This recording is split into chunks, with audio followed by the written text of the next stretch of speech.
What's up, it's your boy Holy. We're back with another video, and guys, we hit 30k. We did it. So thank you guys for the support. Thank you everyone who subscribed. If you're new here, make sure you subscribe. Appreciate everybody. I love y'all. Hey, yeah, let's get into the video.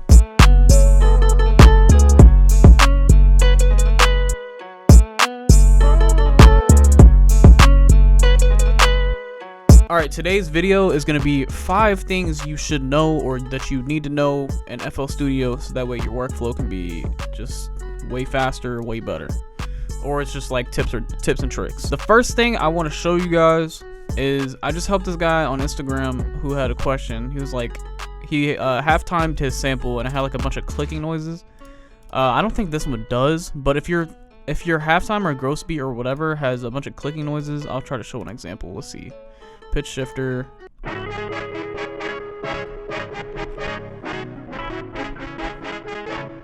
Then what you need to do, instead of having your EQ above your gross beat like it is here, you need to put it below, and then you need to add another one below it, and then you need to find where the clipping is coming from.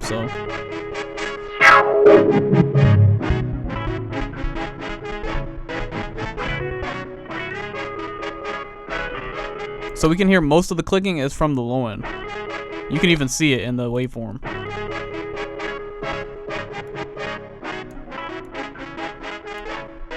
And then obviously there's some in the high end, but like you can usually like target where the clicking is without affecting like the crucial frequencies of the melody. So that's like a hidden tip that you should know. So hopefully that helps somebody. So use that tip if you're ever hearing clicking after you gross beat or halftime a sample. I apologize, this beat is not mixed, and it's not finished either. So this tip is for this first half of the second tip. That sounds weird and so, but this is like a 2-part tip thing. All right, whatever, bro. It's a 2-part trick, and yeah, so if you have your kicks and like say you have them at full velocity and they're just not hidden, so like we're just gonna imagine that I have these on full velocity and it's just sounding like this.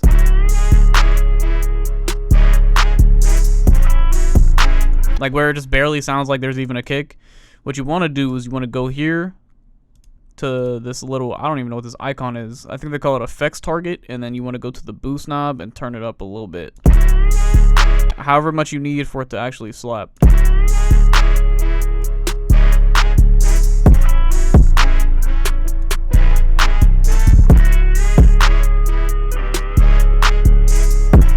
Make sure you don't go too crazy with it though, or else it'll sound terrible. So yeah, if your kicks are not hidden, this should help. Also, if your kick is not hitting correctly with your 808, like the kick sounds good by itself, the 808 sounds good by itself, but it's not hitting like well with the 808, you can try this button over here on this little wrench tab and just hit reverse polarity. And most of the time that will fix it up, because usually when the kick and the 808 are like clashing, it's because the waveforms are like, I don't know how to explain what I'm trying to say, but they clash because of the waveforms, how they're shaped. So the reverse polarity will actually like flip where it is. As you can see, like right here, this is like the biggest difference or easiest difference spot. It actually flips it, so that way it'll match. I'm pretty sure the boosting part is only for FL20. I'm not sure, so yeah, let me know in the comments if that's correct or not. Trick number 3. If I knew this from the beginning of when I started producing, then I feel like my workflow would have been way faster. So on your mixer channel, say you have your melody effects, and I've said this multiple times, say you have your melody effects or whatever, and you want those same effects on a counter melody or something. Instead of like having to save these as like presets or whatever, all you have to do is right click on the whole mixer track and go to save mixer track as, and then you could just drag it onto another mixer track and it'll actually copy and paste them exactly how they are, exactly in the order, all of that, to the one that you dragged it on. So hopefully that saved somebody a bunch of time, because I feel like I would have saved hours through all of them.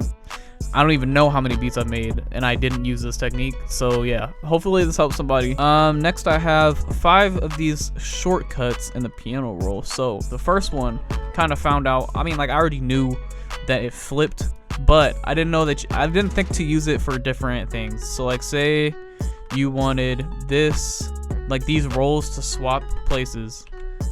Boom. Just Alt plus Y and they swap places.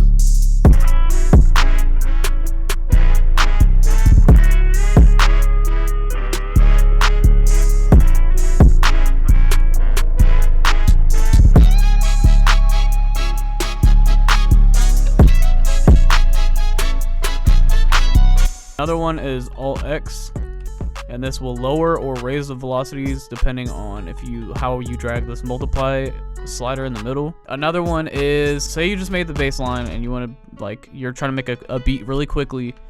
You copy and paste the bass line to the kick, right? So you Control C, Control V to the kick, and then all you have to do is Alt K, and then it should make all of the notes C5. If it looks like this or something, or just something different, all you have to do is left click and drag it to C5 on both sides, and then right click it so it's the green note. If you right click it for anything else, it'll be that note. So you can use it for any other note if you need to or want to, but C note is just usually, you know, like the universal note for kicks. Say you wanted to select multiple parts of a MIDI or something.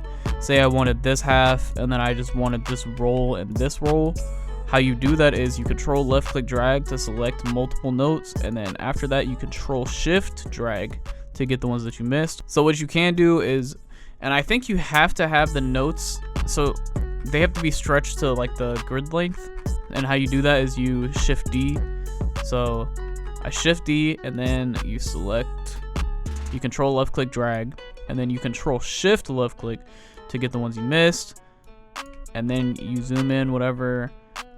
You can select or deselect by using Control shift left click on singular notes, or you can drag and get as many as you want. And then this is a pretty obvious one, but if you don't know it, then I mean, here you go. So you can just Control C, Control B, and it'll take up the next available spot, and it'll just copy and paste, but you don't have to drag the notes, so it just saves you a little bit of time. This is Control C, Control V, and then you have to drag it. This is Control C, Control B, and then it just takes up the next spot. All right, so this last one I did not know for the longest, actually. So yeah, when you want to change the order of like your master channel or your mixer channel, whatever, all you have to do, instead of left clicking and hitting this move down arrow or move up arrow, you can actually just hover it and then scroll wheel.